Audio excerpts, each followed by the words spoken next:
ඉවසිම උදායිරක් පායයි සැනසිලි සුවදෙන නවමල් සුවදින් දැහැමි දෙයක් පිබිදෙයි දැහැමි දෙයක් පිබිදෙයි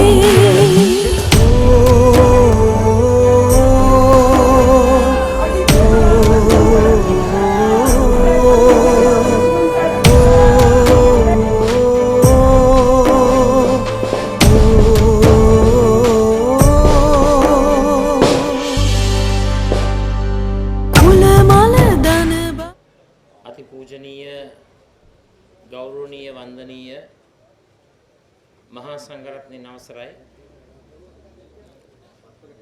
इस्लामीय आगमिक मौलवितुमागे नवसराय पणुवस्नुवर प्रधान संविधायक माहितादर हितमित्र तुषार अमरसेन मैथितुमनी අපහිතවත් කණ්ඩායම් නායක අශෝක් අබේසිංහ මැතිතුමනි අපේ ප්‍රියන්ත කාර්යපෙරුම ජාතික ලයිස්තු මන්ත්‍රී ධූර අපේක්ෂකතුමනි ෆිලිෂන් පෙරේරා අපහිතවත් දිස්ත්‍රික් කළමනාකාරතුමා ප්‍රමුඛ පණුවස්නුවර प्रादेशिक सभा गरु मंत्रीतुमियनला प्रमुख अद मे अवस्थावट एकराशी वनु दायावर हितादर मौवरुणी पियवरुणी सहोदर सहोदरियनी मित्रवरुणी इतामत्म सतुर वेनोद दवसे तुषार अमरसेन मैथितुमागे जयग्रहणे विजयग्रहणයක් කිරීම උදෙසා අද පණුවස්නුවරට ඇවිල්ලා පණුවස්නුවර නැගෙනහිර බටහිර ප්‍රාදේශීය ලේකම් බල ප්‍රදේශ දෙකේ ජනතාව අමතලා වර්තමාන කරුණු කාරණා කිහිපයක් ඉදිරිපත් කරන්නට අවස්ථාවක් ලැබීම ගැන ආරම්භයේදීම පණුවස්නුවර ජනතාවට ප්‍රධාන වශයෙන් කරුණු තුනක් කියන්නට බලාපොරොත්තු වෙනවා. එදා මට මතකයි ජනාධිපතිවරණයේදී මගේ මතකයේ හැටියට පණුවස්නුවර පොළ භූමියේ එදා ජනතාව ඇමති වෙයි. එදා මම පොරොන්දු වුණා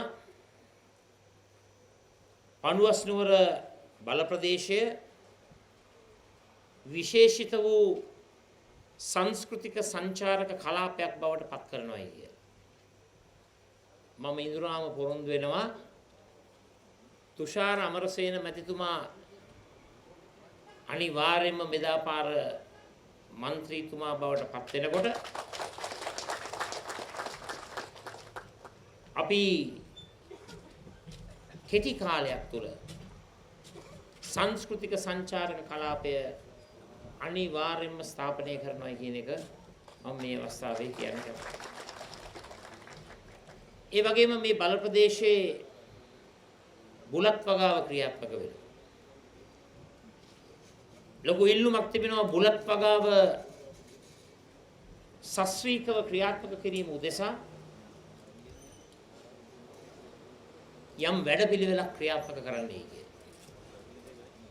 බුලත් ගොවින්ට අපේ රජයක් යටතේ අනිවාර්යෙන් මේ යුතුයකම ඉෂ්ට කරනවායි කියලා මම මේ අවස්ථාවේ කියන්න කැමතියි. ඒ වගේම මේ ප්‍රදේශයේ තමුන්නාන්සලාගේ දැවැන්ත ඉල්ලීමක් තිබෙනවා. මම අනිවාර්යෙන්ම තමුන්නාන්සලාට කියන්න කැමතියි ජයග්‍රහණය කරලා මසක් ඇතුළත මම හෙට්ටි පොළට හොඳ ආර්ථික මධ්‍යස්ථානයක් ලබා දෙන්නට මම වෙනවා තුෂාර මැතිතුමත් එක්ක මුල්ගල් තියලා වැඩ පටන් ගන්න. අපි ක්‍රියාත්මක කරන අමතර වැඩ කටයුතු වලට අමතරව මම හිතුවා මේ කරුණු තුන මම කියන්නට ඕනේ කියලා අපි පඩුවස්නුවර මැතිවරණ කොට්ටාසේ ආරම්භක සංවර්ධන වැඩ කටයුතු හැටියට මේ තුන ක්‍රියාත්මක කරන්නට බලාපොරොත්තු වෙනවා. මිත්‍රවරුනි, තුෂාර අමරසේන මන්ත්‍රීතුමා අමුතුම මාදිලියේ චරිතයක්. මට හොඳට මතකයි එතුමාගේ දේශපාලන ගමනට ලොකු අවදානමක් එල්ල වුණු අවස්ථාවක් තිබුණා. ඒ තමයි එතුමා පළාත් සභා මන්ත්‍රීවරයෙක් හැටියට දයාශ්‍රී ජයසේකර එවකට හිටපු අපේ මන්ත්‍රීවරයාගේ කිට්ටෙන්ම ඇසුරු කරපු, ඒ වගේම එතුමාගේ කාර්ය මණ්ඩලෙත් ඉඳගෙන වැඩ කටයුතු කරපු පුද්ගලයෙක්. ඉති හැටියේම දයාශ්‍රී ජයසේකර මැතිතුමා තීන්දුවක් ගත්තා වෙනස් වෙන්න. මගේ මතකයේ හැටියට හරියටම පළාත් සභා මැතිවරණයක් ඒ කාලේ ආවේ. ඒ අවස්ථාවේ මං හිතන්නේ මහ මැතිවරණ සමාවෙන්න මහ ඇමති අපේක්ෂකයා හැටියටයි දයාශ්‍රී ජයසේකර මැතිතුමා ඉදිරිපත් වුණා. ඒකට බොහෝ දෙනෙක් ඒ වෙනස් වීමත් සමග තුෂාර අමරසේන මැතිතුමා දිහා පොඩ්ඩක් වපරැහින් බැලුවා. එතුමට යම් දේශපාලන අවදානම් තත්වයක් නිර්මාණය වුණු මොහොතක මට හොඳ ආකාරව මතකයි එතුමාගේ නිවසේ පැවැත්වුණු රැස්වීමක් මහරෑ. මතකද දන්නේ? අපි ඒ රැස්වීමට සහභාගී වෙලා එතුමාට දෙන්න පුළුවන් උපරිම ශක්තිය දුන්නා. ආපහු වරක් මන්ත්‍රී වුණා. හැබැයි මන්ත්‍රී වුණා විතරයි එතුමාගේ දක්ෂ හපංකම් තුලින් පාර්ලිමේන්තුවටත් පත් වුණා. තුෂාර අමරසේන මැතිතුමා මේ රිදී හැන්ද කටේ තියාගෙන ඉපදුණු පුද්ගලෙක් නෙවෙයි. මහා ලොකු දේශපාලන පෞල් පසබිමක් ඇත්තෙම නැහැ. සාමාන්‍ය තැනකින් ඇවිල්ලා අද මැති සභාවට ඇවිල්ලා තියෙනවා.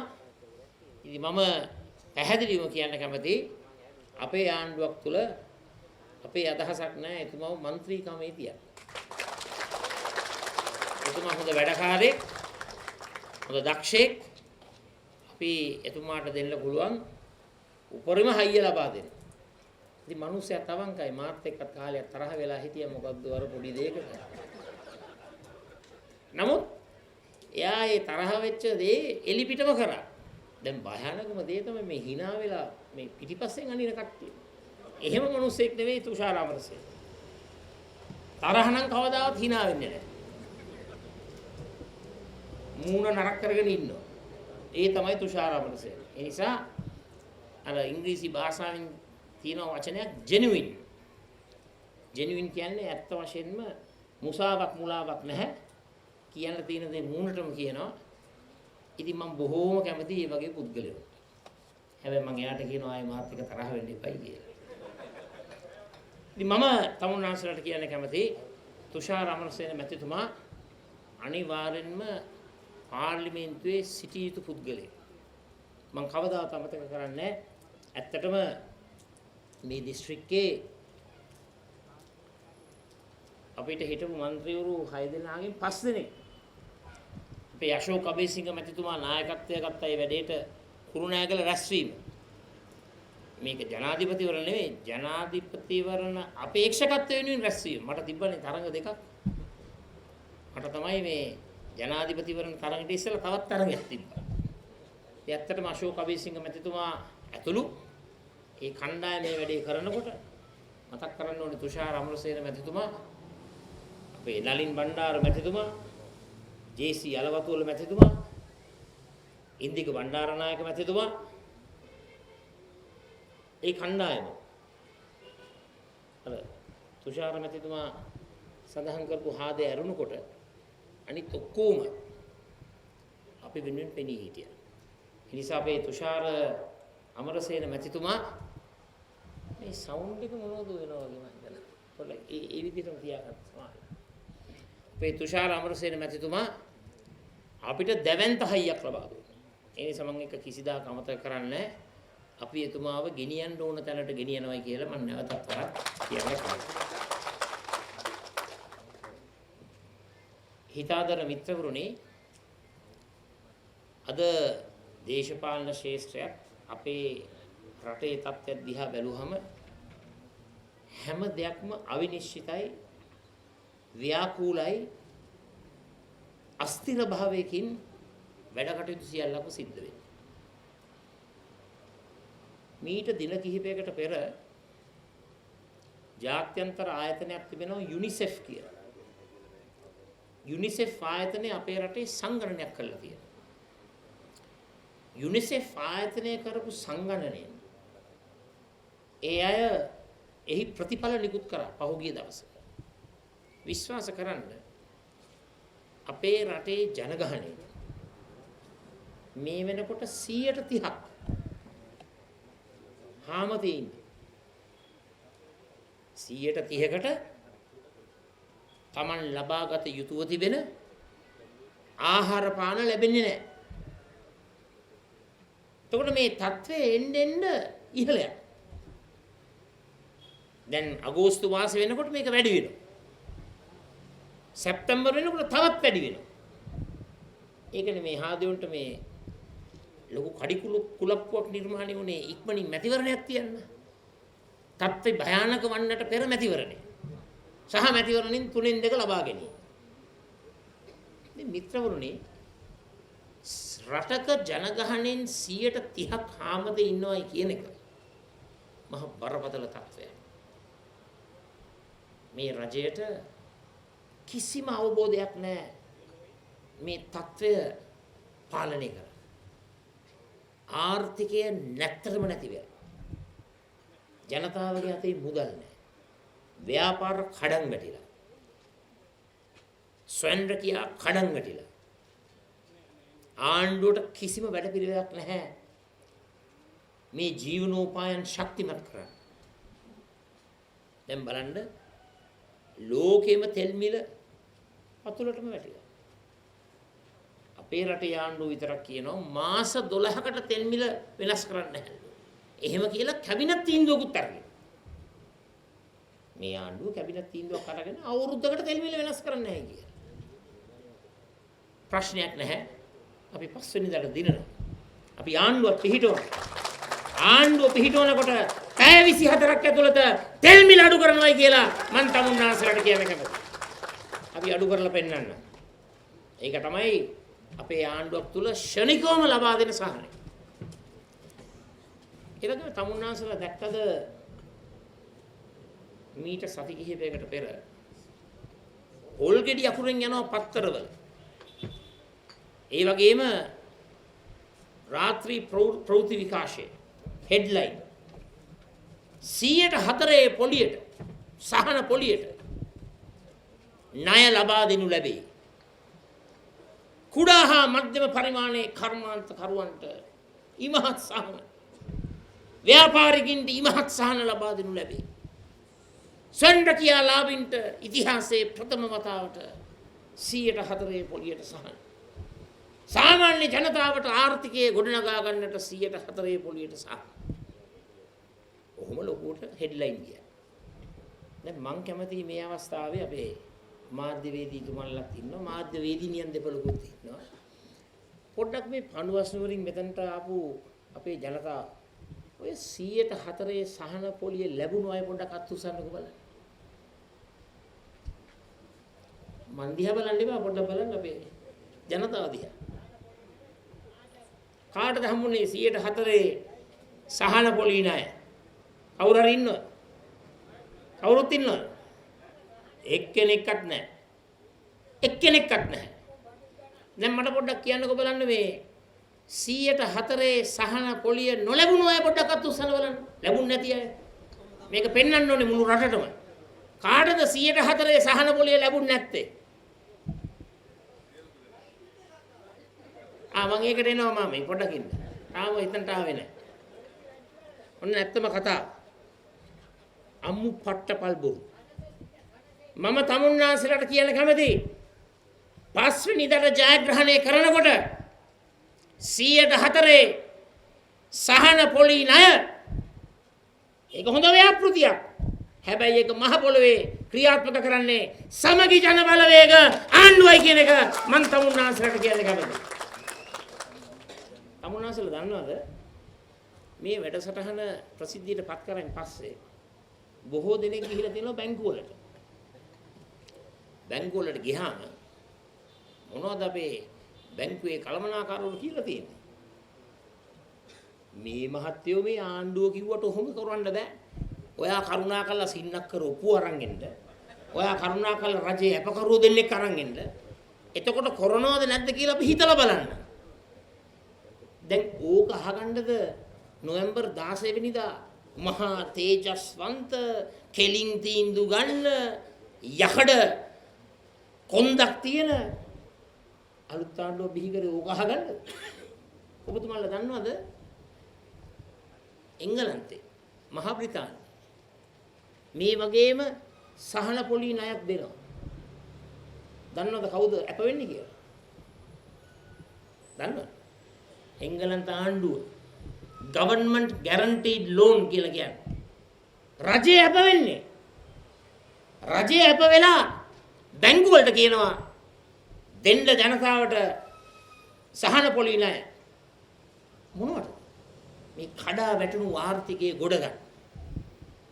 මිනිස්සුන්ගේ අතට සල්ලි යනකොට තමයි මිත්‍රවරුනි අක්‍රීය ආර්ථිකය සක්‍රිය වෙන්නේ. ගරා වැටුණු කඩා වැටුණු ආර්ථිකයේ ගොඩ නැගෙන්නේ. ඉතින් ওই ටික තේරෙන්නේ නැහැ මේ වර්තමාන රජයේ. අර මාම කෙනෙක් බොහොම වැදගත් මාතෘකාවක් මතු කරා. තමුන්නාන්සලා දන්නවා මීට මාස 2කට විතර පෙර රජයේ ඇමතිවරයෙක් ආව රජයේ නාලිකාවකට. පෞද්ගලික නාලිකාව නෙවෙයි. රජයේ නාලිකාවකට ඇවිල්ලා කියනවා මාර්තු මාසයේ විදුලි බිල ජල බිල අපි කපා හරිනවා. අප්‍රේල් මාසයේ විදුලි බිල ජල බිල කපා හරිනවා. මැයි මාසේ බිල ගෙදරට ආවා. සර්වාංගීව රත් වුණා. ඇයි මෙන්න මාර්තු බිල ඇතුලේ සමා වෙන්න මැයි බිල ඇතුලේ මාර්තු එකක් ගහලා අප්‍රේල් එකක් ගහලා මැයි බිලක් තියෙනවා. ඒ අමතරව මිත්‍රවරුනි දඩපොලියකුත් ගහලා දඩපොලිය ගහලා රතු නිවේදනයකුත් එවනවා. අහවල් දිනයට පෙර නොගෙව්වොත් විසන්ධි කරනු ලැබේ. දැන් ඕක අහගන්නද නොවැම්බර් 16 මේ වෙනස ඇති කරගත්තේ? මේ මිනිස්සුන්ට කරදරයක් වුණාම මිනිස්සුන්ට අසහනයක් වුණාම ලෝකේ මහා භයානක වසංගතයක් වුණාම මේ නොවැම්බර් 16 වෙනස ඇති කරගත්තේ මිනිස්සුන්ට විසන්ධි කරනවා කියලා නෝටිස් ගන්නද? මං අහන්න කැමතියි. මොන විහිළුවක්ද? මේකට දාන්නුපත් කරන්නේ. මිත්‍රවරුනි දැන් බොරුවක් අටවල තියෙනවා. දැන් විදුලි බිල ජල බිල ගැන හිතන්න කමිටුවක් පත් කරා. ඕකත් රටේ ජනතාව ගුණාට ඇඳ වීමක්. ඔය කමිටුව අහෝසි 6 වෙනිදා වෙනකොට. මම තමුන්නාන්සලට කියන්න කැමති පැහැදිලිව මේ රටේ ජනතාවගේ අතේ මුදල් නැහැ. මේ අමාරු වෙලාවේ මේ රටේ අසරණ වෙච්ච ජන කොට්ටාසයක් ඉන්නවා. ස්වයං රැකියා ලාභින් ඉන්නවා. ඩේලි වේජ් ඒ කියන්නේ දිනපතා දෛනික ඔය කුලියක් කරලා ගානක් උපයන ජනතාව. අහිංසක මිනිස්සු ඉන්නවා. අසරණ මිනිස්සු ඉන්නවා. ග්‍රාමීය නාගරික දුප්පත් ජනතාව ඉන්නවා. ඉතින් මම මේ අවස්ථාවේ යෝජනා කරනවා සමගි ජන බලවේගයේ දුරකථනෙන් ජයග්‍රහණය කරනකොට ආර්ථිකයේ නැවතත් වතාවක් යථා තත්වයට පත් වෙනකන් හැම පවුලකටම අර මම කියපු අසරණ වෙච්ච ඒ පවුල් ප්‍රමාණයට අනිවාර්යයෙන්ම මාස්පතා 20000ක් ලබා දෙනවයි කියලා මම මේ අවස්ථාවේ කියනවා. මම ආසයි දැනගන්න පණුවස් නුවර ජනතාවයකට කැමතිද කැමතිද කියන්න කැමති නම් අත උස්සන්නකෝ බලන්න. මේකත් පෙන්නන්න. මම ඒකට හේතුව කියන්න. කවුද කැමති මේ වැඩසටහනට 20000 වැඩසටහනට? දන්නවද ඇයි මම මේ ප්‍රශ්නේ අහුවේ කියලා? දැන් මිත්‍රවරුනි පොහොට්ටුවේ කුහකයෝයි මහ බැංකු මහදවල් හොරා කාපු කුහකයෝයි දැන් ඩීල් එකක් ගහලා තියෙනවා. දැන් මුහුමු පොතේද ප්‍රවෘත්තිවලද වොයිස් කට් වලද පහර ගහනවා 20000 දෙනවට. ජනතාවට 20000 දෙනකොට පහර ගහනවා. හැබැයි මහ බැංකුව කොල්ල කාලා තමන්ගේ සාක්කුවට දාගන්නකොට කිසිම පහර ගැසීමක් නැහැ. ඒවට රැකවරණය. ඒවට ආරක්ෂාව. ඒවට සුපෝෂණය. මම තමුන්නාසල එකක් කියන්න කැමතියි. හොඳට මතක තියාගන්න. දැනට යනවා ඩීල් එකක්. මේ ඩීල් එක ගහන්නේ තමුන්නාසල රකින්න නෙමෙයි. පොඩි මිනිහ රකින්න නෙමෙයි. සාමාන්‍ය ජනතාව රකින්න නෙමෙයි. ලොක්කොන්ට රකින්න. ලොක්කොන්ට ආරක්ෂා වෙන්න. ඒ නිසා මම තමුන්නාසලට පැහැදිලි ඉල්ලීමක් කරනවා. ඩීල් කාර්යොන්ට වරම දෙන්න එපා. පොදු ජනයා වෙනුවෙන් පෙනී සිටින දුරකථනයට සමගි ජන බලවේගයට තමුන්නාසලගේ හයිය ලබා දෙන්නයි කියලා මම ඉල්ලීමක් කරනවා. එන්න මම මේටදී දීර්ඝව කතා කරන්න යන්නේ. අවසාන වශයෙන් පණුවස්නුවර ජනතාවට සහ රටේ ජනතාවට අපේ අලුත් වැඩපිළිවෙල ඉදිරිපත් කරනවා. පස්වෙනිදාට අපි ජයග්‍රහණය කරනකොට අපේ මිත්‍රවරුනි ග්‍රාම රාජ්‍ය නගර රාජ්‍ය වැඩසටහන අපි ක්‍රියාත්මක කරනවා. ග්‍රාම රාජ්‍ය නගර රාජ්‍ය වැඩසටහන කියන්නේ මගේ පියාණන්ගේ ගම හදා රට හදමු වැඩපිළිවෙල වර්තමාන යුගයට උබින ආකාරයට සංශෝධනය කොට ක්‍රියාත්මක කිරීමේ වැඩපිළිවෙල. ග්‍රාම රාජ්‍ය නගර රාජ්‍ය සංකල්පය තුලින් පණුවස්නුවර මැතිවරණ කොට්ටාසේ පළාත් පාලන කොට්ටාස 22ක් තිබෙනවා. ග්‍රාම සේවා වසම් 103ක් තිබෙනවා. මේ ග්‍රාම සේවා වසම් 103 කුඩා ගම්මාන 358ක් තිබෙනවා.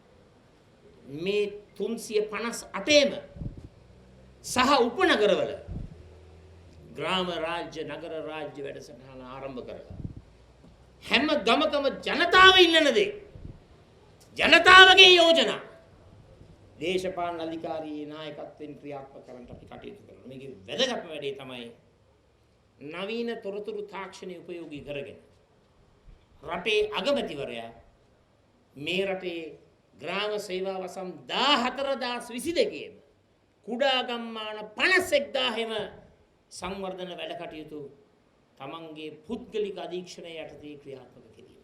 ඒ වගකීම මම බාර ගන්නවා.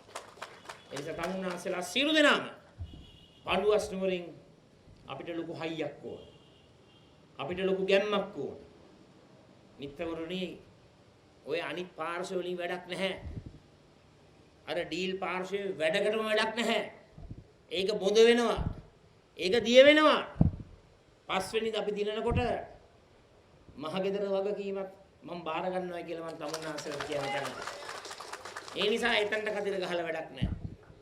ඒ වගේම අද මට තියෙනවා ශෝක පණිවිඩයකුත් දෙන්න. ඒ ශෝක පණිවිඩය තමයි ශ්‍රී ලංකා නිදහස් පක්ෂයේ අනාථ වුණු කොට්ටාසය. මම ශ්‍රී ලංකා නිදහස් පක්ෂයේ පොහොට්ටු පන්තියේ අනාථ කඳවුරේ සමාජිකාවන්ට කියන්න කැමතියි. ඕන වෙලාවක එන්න සමගි ජන බලවේගයේ දොරටු විවෘතයි. අපි වෙනමම ඔල්වරසන් දීලා තමුන්නාන්සලාව පිළිගන්න ලෑස්ති. හැබැයි පිළිගන්නේ පස්වෙනිදට පෙර. පසුව නෙවෙයි.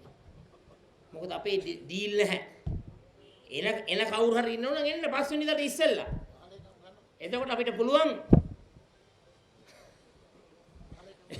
පුළුවන් ඒ එන කට්ටියත් එකට එක්ක වෙලා මේ මැතිවරණය ශක්තිමත්ව ජයග්‍රහණය කරලා අපේ රටේ නව උදාවක් නිර්මාණය කරනවා. අන්ධකාරයෙන් පිරිච්ච අපේ මාතෘ භූමියේ නිර්මාණය වෙන එකම රිදී රේඛාව සමගි ජන බලවේගයයි දුරකථනයයි කියන එක ප්‍රකාශ කරමින් සෑම සියලු දෙනාටම තුෂාර අමරසේන මැතිතුමාගේ නියත ජයග්‍රහණය විජයග්‍රහණය කරන්නයි කියලා ඉල්ලීමක් කරමින් අපේ අශෝක් අබේසිංහ මැතිතුමා ගැන අපි කතා කරා. තමුන්නාන්සලා ආමන්ත්‍රණය කරපු අපේ අසංක පෙරේරා මැතිතුමා ගැන කතා කරා. ඒ වගේම නම් වශයෙන් නොකියුවත් ආපු සියලු දෙනාටම තමුන්නාන්සලාගේ කැමැත්ත පරිදි ඒ වැඩ කටයුතු කරන්න. හැබැයි ඉතින් මනාප තුනයි තියෙන්නේ. අපේක්ෂකව ඉන්නවා විශාල ප්‍රමාණයක්. තමුන්නාන්සලාගේ ආසනයේ පුද්ගලයාට අශෝක් කවේසිංහ මැතිතුමා කියනවා මමත් ආසනයේද. එයාට තියනවලු උරුමයක් පඬුවස්නුවරට. හැබැයි මම රහසක් කියන්න ඕනේ අපේ තුෂාර මන්ත්‍රීතුමාට උරුම ගණනාවක් තියෙනවා. මොකද එයාගේ මරු තැනක ගෙදර තියෙන්නේ. දන්නවද ඒක? ඔව්. ඒ ගෙදර තියෙන තැන එයා අයිතිවාසිකම් කියනවා එක වෙලාවකට කුලියාපිටියට. ආයේ අයිතිවාසිකම් කියනවා දමදෙනියට.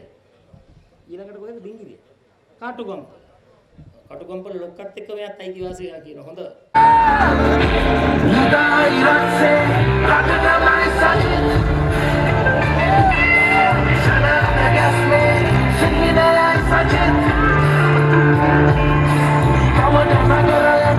Come on,